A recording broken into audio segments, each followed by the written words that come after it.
in the movie.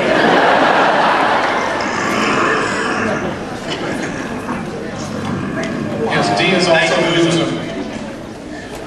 That's fun. That's a heck of an action sequence. That was fantastic. Thank you, everybody. So you guys are the first group to actually see that.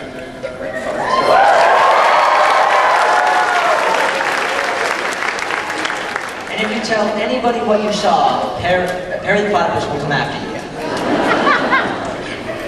Or other dimension candidates. So, in addition to doing cool stuff like that for the movie, you got to write a song with Slash from best known as Phineas and Ferb. We got to write a song with Slash. We got a really bizarre telephone call that said, "Hey, do you guys want to write a song with Slash from Guns N' Roses?" And we were like, "Is this a trick question?" Yes, we want to write a song. When? Just tell us where we need to be. It turns out that Slash's kids are big fans of the show, and he's a big fan of the show. He's a big fan of animation, and so he came out and we screened the movie for him, and got together with him, wrote a song that's going to go over the end credits, and then we. Yes, exactly. Also available on the CD, dropping August 2nd. And the great thing was we wrote the song. Vincent got to sing it, so I got to call Vincent and say, "Hey, would you like to sing on a song with Slash?" And he said, What?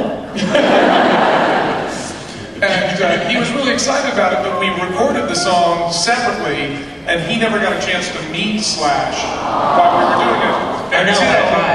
Until the video shoot. So we shoot the beginning of the video, which we're about to show you, starts off with a little bit of live action. So we actually shot something, and then Slash actually wore the hat and the glasses, and suddenly he really looks like Slash. And so I called Vincent to come down to the shoot so he'd get to meet him, because I felt like it wasn't fair that he didn't get to meet him. He's not wearing the hat and the glasses. He just looks like a clerk from, No, he still looks like Slash. He's still really cool, but with the hat and glasses, he's the icon. And so Vincent came down to meet him, and I was like, "Hey, Slash, I want you to meet Vincent Martelli." Wait, pause. This is a sentence in real life. "Hey, Slash, come meet Vincent." That's happened in my life, everybody. So the greatest thing was I bring him over and I said, "This is Vincent. He does the voice of Phineas on the show," and Slash was like, "Oh, dude, great to meet you. I'm a big fan of the show. The song turned out great. And I gotta say, I'm a little starstruck right now."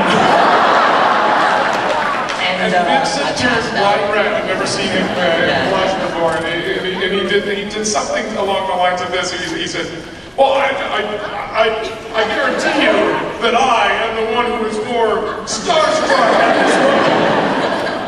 It was a really cute moment, and I was like, "You're gonna live off that for a long time, right?" Yeah, it's true. It's true. It got me into college. That story.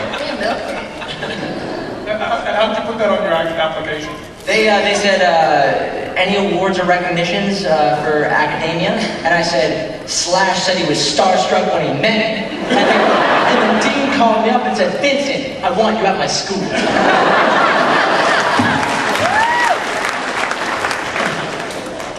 So anyway, this is...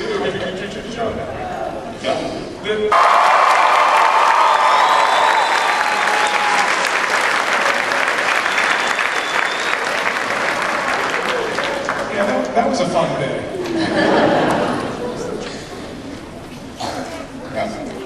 Okay, so more questions for you guys. Let's see. Ashley.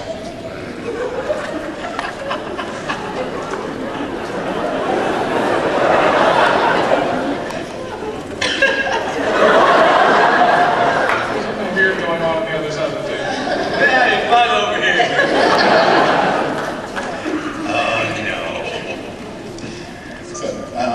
Ashley, Candace is probably one of the most famous big sisters ever to name cartoons. What's it like to play that kind of character? It's a lot of fun. It's, you know, animations are always so much fun to do because you could just be in your sweats and go to the recording studio. And I have so much fun with Swampy and Dan. They're awesome. But the best part about Candace, I think she's kind of crazy and she's a little out there. And so I like to bring the crazy whenever I can. So it's always a fun character to play. Something completely opposite of what you are, of course. Because we didn't originally write her this crazy. I think a lot of that came out of her performance. So, but you got to develop a different side of Candace in the movie. Is that what kind of a challenge was that? Was that fun to do? Was it? How was your approach to that? The alternate. The second dimension. Alternate, yeah. Yeah, with that, you know, with that Candace, I just kind of was more lower in my register, kind of how I normally sound, because I tend to pitch my voice up higher for Candace. And so I just had to have like kind of like a tough, and then she's really, you know, her whole life is always protecting Phineas and Ferb, the ultimate Candace. So that's very different, obviously, from, you know, the typical Candace. But yeah, so just a tiny bit difference in my voice.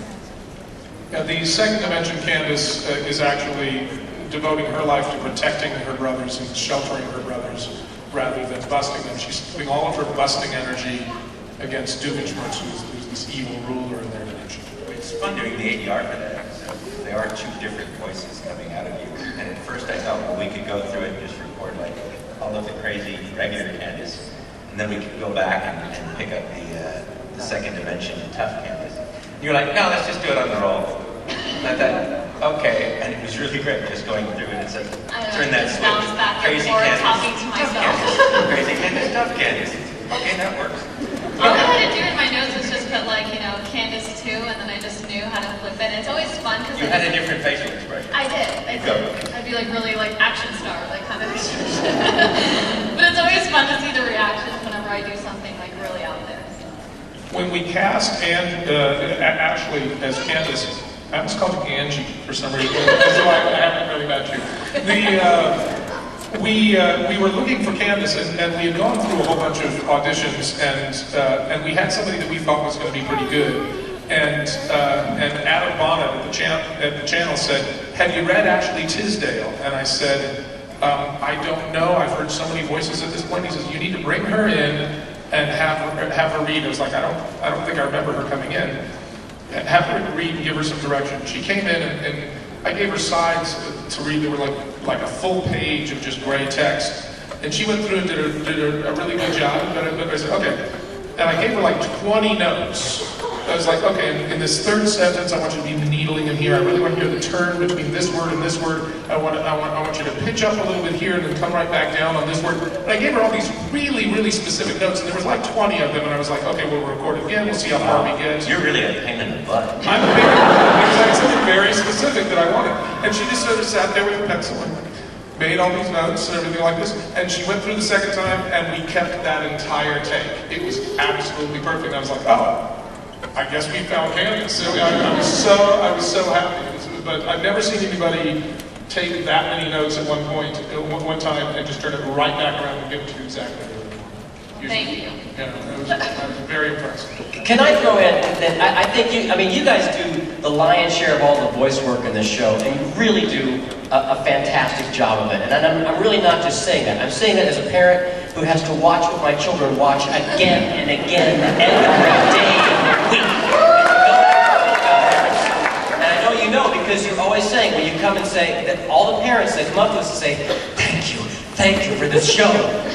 And you mean that because it's an intelligent show, it's a smart show, the parents don't look like complete morons, it's funny, the songs are absolutely fantastic, and the vocal performances are wonderful to listen to. It's a really great ensemble and a uniquely great show to watch as a parent.